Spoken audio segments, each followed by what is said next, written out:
Ta fille est noire, on lui rappellera d'où elle vient, son origine, car métis n'est pas blanc.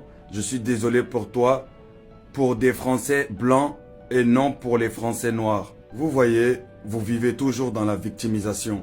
C'est ça votre spécialité. Pendant que les autres travaillent dur, vous vous victimisez tout simplement. Ma fille est métisse, on lui rappelle jamais ses origines. On lui parle même pas de ses origines. Ma fille fait partie des meilleurs élèves de son école. Ma fille est la déléguée principale de son école. Elle représente son école. Elle défend les élèves qui ont des difficultés et qui commettent même beaucoup de bêtises dans son collège. Et quand il faut les défendre, pendant les conseils de discipline, quand il faut défendre ces enfants-là, c'est elle qu'on appelle pour venir défendre ceux que tu dises enfants de blanc tout simplement. On ne regarde pas sa couleur de peau. Le directeur, quand il m'appelle, il me dit: mon frère, monsieur, je suis fier de vous. L'école est fière de moi. Les professeurs et tous sont fiers de moi. Ces notes le prouvent. 19, 20, minimum 18, tout simplement. Tout ça, j'arrive à le faire pas parce que je suis riche ou autre. Tout simplement parce que tout ce que la France me donne comme outil concernant mon enfant, je le lui mets à disposition. Quand il verse de l'argent pour mon enfant, je lui dis combien on lui a versé.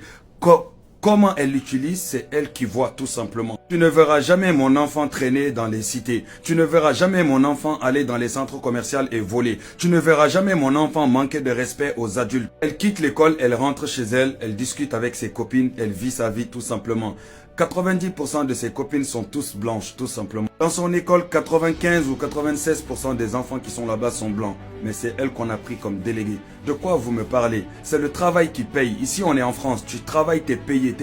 Tu ne travailles pas, t'es pas payé. Les Français s'en foutent de ta couleur de peau. Ils cherchent l'excellence. Ils cherchent des gens qui servent à leur pays. Comme tout pays qui se respecte tout simplement. Pour beaucoup d'entre vous, être français, c'est seulement avoir les papiers. Seulement pouvoir voyager aux États-Unis. Seulement pouvoir aller au bled et se la péter. Alors que quand tu as le papier français là, tu dois être français. Tu dois participer à la vie française. Tu dois t'intégrer à la France. Avoir les papiers français ne fait pas de toi un Français. Être intégré dans la France, dans la société française, en respectant les règles de la France, c'est ça être français. Je suis prêt à défier n'importe quel journaliste qui vient m'accompagner jusqu'à dans le collège de ma fille. Et je laisse les professeurs et les directeurs eux-mêmes parler d'elle. Quand ils parlent d'elle, même moi-même, j'ai l'impression que c'est pas ma fille.